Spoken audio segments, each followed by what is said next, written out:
Good evening. This is Left, Right and Centre. I'm Nidhi Razdan. Foreign Minister Sushma Swaraj has talked tough today on Pakistan and cross-border terrorism to US Secretary of State John Kerry, who in turn has reaffirmed America's support to India on terror. But is that enough? Can the US and will it do more vis-a-vis Pakistan? Pakistan-sponsored cross-border terror was India's big focus at this second US-India strategic and commercial dialogue, where Foreign Minister Sushma Swaraj minced no words. Pakistan के लिए ये आवश्यक है कि वो अपने यहाँ आतंकवादियों जैसे कि लश्कर-ए-तैयबा, जैश-ए-मोहम्मद और डी कंपनी के लिए शरणस्थली को खत्म करे कि किसी भी राष्ट्र को आतंकवाद पर दोहरे मानदंड नहीं अपनाने चाहिए.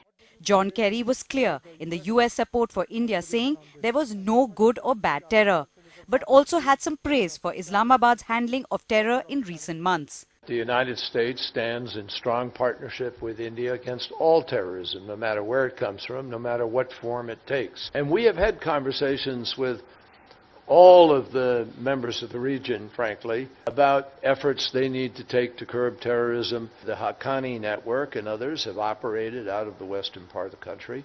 And so it is vital that Pakistan join with other nations in tackling this challenge. India also lobbied for more support at the Nuclear Suppliers Group, which meets later this year. An agreement on fighting cybercrime was another takeaway. The Commerce Ministers' dialogue looked at how investment could be boosted. Both sides have decided to focus on tourism, with the first ever bilateral dialogue on travel and tourism taking place on Wednesday. John Kerry's visit to Delhi comes at a time when India-Pakistan ties are virtually in deep freeze. While Sushma Swaraj strongly articulated India's position on terror, the question is how much can and will the United States do vis-a-vis Pakistan? In New Delhi, Nidhi Razdan for NDTV.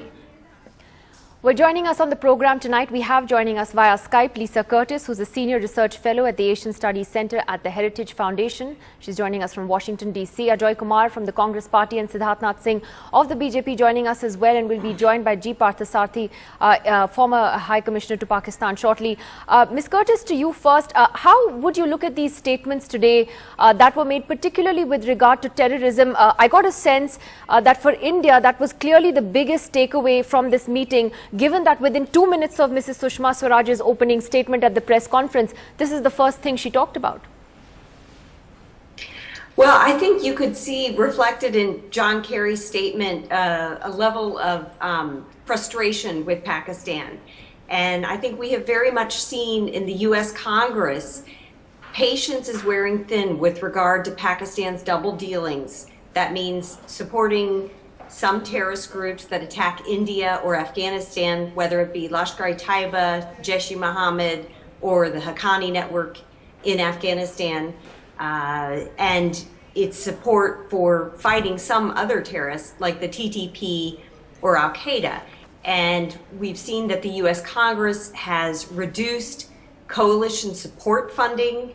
These are reimbursements paid to Pakistan's military for its operations along the border with Afghanistan. There's been a reduction in those funds. The US Congress has also blocked funding for the F-16 aircraft because of Pakistan's failure to crack down on the Haqqani network. So I think you see a growing frustration in the US with Pakistan's policies with regard to terrorism, and perhaps this frustration was reflected in some of the comments that Secretary Kerry made in New Delhi. He is, of course, a good diplomat, so he also had to do a balancing act, Ms. Curtis, didn't he, when he talked about how Pakistan was also making some progress on its western front vis-a-vis the Haqqani network, for instance. He was careful to make that distinction between exactly where they were taking action, which is why I would want to ask you, how much pressure can the US really put on Pakistan when it comes to dealing with groups that attack India? Well, I think the U.S. Does have leverage that it can exercise over Pakistan. And the problem is the U.S. has never really exercised that leverage. And so what I'm saying is I think we're beginning to see the U.S. Congress use the leverage that it has. It controls the purse strings. So it's enforcing aid conditions that have long been on Pakistan but that the Obama administration has used its waiver authority, National Security Waiver Authority, to waive those conditions, while the U.S. Congress is saying no more. We're not going to waive those conditions. We're going to enforce those conditions. So you are seeing the U.S. enforce those conditions with regard to the Haqqani network. Now, you're right, the U.S. has not done as much with regard to the LET or Jaish-e-Mohammed, although we have seen steps to try to target the leadership, putting the bounty on Hafiz Mohammed Saeed, the 10 million bounty for information leading to his arrest. But he continues to have public rallies in Islamabad and Lahore despite that bounty. Ajay Kumar, let me ask you on that. That isn't it important that the government has put terrorism emanating from Pakistan on the map? Whether it is what Sushma Swaraj has said to John Kerry today, whether it is the Prime Minister's statements from the Red Fort, whatever it is the central issue today, and it is certainly being pushed that way. Ajay Kumar. Look, Nidhi, all governments, and whether it is this government or the previous government, all governments have always tried to put pressure on the international community, exposing Pakistan's interference in internal affairs and matters of Kashmir, whether it is 26/11 in Mumbai. But I think the main point is that we need to we can raise it with the United States. The United States is going to be purely focused on what are their strategic interests. Their strategic interest is on the Afghanistan-Pakistan border more, because if there was a cooperation, then there would have been much more information sharing on the training camps across the line of actual control. So India has to look after its own interests. I think it is appropriate forum to raise these issues. I think there is definitely the right thing to do, whether it is the terrorist camps across the line of control, whether it's the Dawood Ibrahim issue, whether it's the Pakistan continued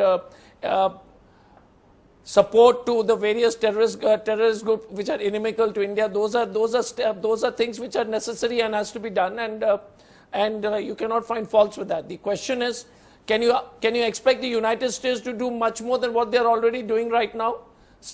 Not so sure. I think the United States will purely look at it from their interest. They have a lot of leverage, but we have not seen that leverage being used on Jaish-e-Mohammed or Lashkar-e-Toiba. And I so think, yeah, a large part of that, large part of the fight, yeah, no, absolutely, and I think that continues to be the major concern. Didi, Ambassador, yeah, sorry, you can finish that point. Yes. So I'm saying that purely from an international community standpoint, raising this issue is fine. But on the ground, it is how we respond, and we need to trust our own intelligence and our own efforts to take action against the Pakistani subversive activities in the country. Well, Ambassador Parthasarathy is joining us as well tonight. Mr. Parthasarathy, how do you see the US-India statements tonight? You've always been very practical about how you see how much the US can do vis-a-vis Pakistan, but as you smile at my question, do you think anything is really changing? Lisa Curtis believes that there was a tone of frustration in John Kerry's comments today about a lack of action by Pakistan. Did you detect that note of frustration as well? Well, let me put it in a larger perspective. The United States will deal with countries on the basis of what it believes is its national interest. That perception of US national interest has undergone a change after they found that more and more of their soldiers were getting killed in Afghanistan. And they just could not leave the place. So the heat has been turned by the Congress in the light of this realistic circumstances. Having said that, it takes two to tango. So I think quite obviously they will be looking for how positive we are in our overall approach to the region. And now they are finding a couple of things, that in Afghanistan, as General Nicholson, the army commander in Afghanistan, maintained in Delhi, there are links between the Jaish and Lashkar on the one hand and the Taliban and the ISI on the other. So this linkage is now hurting the United States, and therefore they are certainly much more ready to cooperate. But ultimately it takes two to tango. Yes, the US will cooperate with us. Just for your information, from what I have learned, 2 days ago Nawaz Sharif spoke to the American ambassador complaining about the stand that the United States had taken on the Jaish-e-Mohammed attack on Pathankot. After all, they did provide a lot of intelligence to us and then confronted the Pakistanis with it. This is not something they would have done 5 years ago. That's so interesting. So you do see a change in attitude, and of course every country will act for its own interest. And I apologize, we had lost the line with Siddharth Singh. We have him on the phone line as we try to get the OB back up. Siddharth Singh, my question to you was whether, even though you've had these statements of support coming from the US, that there is a degree of frustration within the government and even the BJP on whether the US can do more vis-a-vis the terror groups that attack India. Well, Nidhi, all I can say is that, there has been always a discussion that US can do more for India. But at the same time, we also need to look at our side also. And there are a number of positive things which has happened in India. One is there is a decisive leadership. There is a strong government. There is a mandate to that government. And the way the foreign policy is evolving, and with the certain issues which are of concern for the US also, which is in the Asia-Pacific region and particularly related to the South China Sea. So all those things put together, it is how India engages with US and uses the strength which India has with formulating the strategic relationship.